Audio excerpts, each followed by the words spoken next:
مرحبا متابعينا، أنا الدكتور زياد أبو خضرة، اختصاص الأمراض الصدرية. سوف أتحدث اليوم عن السعال المزمن، وهو من الأمور الشائعة جدا في كافة المجتمعات، ويعتبر السعال المزمن من الأمور المزعجة جدا بالنسبة للمريض من الناحية النفسية وحتى الناحية الاجتماعية. هناك العديد من الأسباب التي تؤدي إلى السعال المزمن. الأكثر شيوعا من هذه الأسباب هو مرض الربو القصبي، ثم يأتي بعد ذلك التنقيط الأنفي الخلفي عند المرضى الذين يعانون من حساسية الربيع خصوصا، وهناك أيضا الارتداد المعدي المريئي والذي يؤدي أيضا إلى سعال مزعج، وهناك أيضا المرضى الذين يعانون من الضغط ويتناولون بعض الأدوية لعلاج الضغط والتي تسمى الأدوية المثبطة للأنجيوتنسين أو للإنزيم المحول للأنجيوتنسين ACE inhibitors.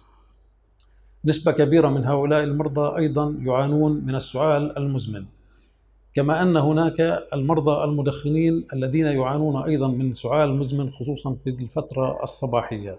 تعتبر هذه هي الأسباب الأكثر شيوعا. عند الحديث عن الأسباب الأكثر شيوعا، مرض الربو القصبي يعتبر من الأمراض الشائعة في كافة المجتمعات، وهذا المرض يأتي أحيانا على شكل هجمات من الكحة المتواصلة والكحة المزمنة.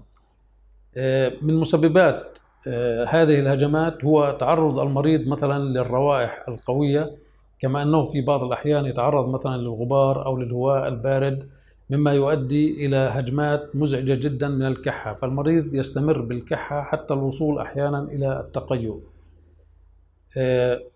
بالعادة عندما نتحدث أيضا عن الارتداد المعدي المريئي، فإن نسبة من هؤلاء المرضى يعانون أيضا من السعال المزمن.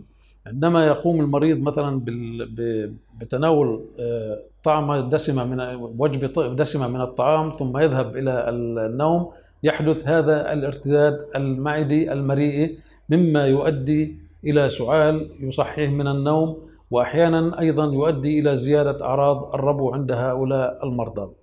هناك أيضا التنقيط الخلفي من الأنف عند المرضى الذين يعانون من حساسية بالأنف والتهاب في الجيوب، وأيضا هذه الكحة تظهر في العادة أثناء النوم، وذلك من خلال هذا التنقيط الذي يؤدي إلى تهيج المستقبلات العصبية للسعال، مما يؤدي إلى هجمات من السعال تزعج المريض وهو نائم وتؤدي إلى الصحيان عدة مرات أثناء النوم. هناك أيضا المدخنين، فمن المعروف أن المدخنين والذين يطورون التهاب مزمن في الشعب الهوائية يبدأون من المعاناة خصوصا في الفترة الصباحية من السعال المترافق بالبلغم، فالمريض يستمر بالسعال حتى يستطيع تنظيف القصبات الهوائية.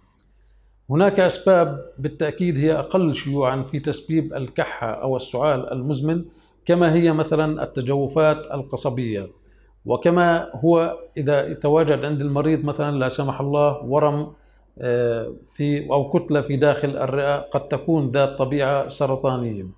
وهناك مرضى أيضا يعانون من اعتلالات في الخلالة الرئوية أو مرض الساركويد أو ما يعرف بالغرناوية. كل هؤلاء المرضى يبدأون من المعاناة من السعال المزمن، وهذا السعال قد يترافق أحيانا عندما يأتي على شكل هجمات بالتقيؤ بالدوار. بعض المرضى أيضا يفقد السيطرة على المثانة مما يؤدي إلى السلس اللا إرادي. بعض المرضى أيضا قد يغيب عن الوعي، وبعضهم الآخر قد يتعرض أحيانا عندما تكون الكحة شديدة جدا إلى كسور في الأضلاع. من أجل الوصول إلى تشخيص صحيح وتجنب كل هذا العرض المزعج، فلا بد من مراجعة الطبيب الأخصائي الذي قد يضطر إلى الكثير من الفحوصات، والتي قد تتضمن صور شعاعية للجيوب الأنفية وصور شعاعية للصدر، وقد تتضمن أيضا فحص كفاءة الرئتين. كل هذا يقوم به الطبيب بالإضافة إلى السيرة المرضية التفصيلية للكشف عن المسبب الحقيقي لهذا السعال. فعندما نواجه مريضا مثلا يعاني من الضغط ويتناول بعض هذه الأدوية التي تؤدي إلى هذا السعال المزمن، فإن المشكلة تنتهي بمجرد إيقاف هذا الدواء وإعطائه دواء لا يسبب السعادة. بالنهاية أي شخص يعاني من السعال المزمن عليه مراجعة طبيب الاختصاص الأمراض الصدرية، وذلك للوصول إلى التشخيص الصحيح والدقيق، وبالتالي تلقي العلاج المناسب الذي يساعد على حل هذه المشكلة. نتمنى لكم الصحة والسلامة. وزي شيء من كل شيء.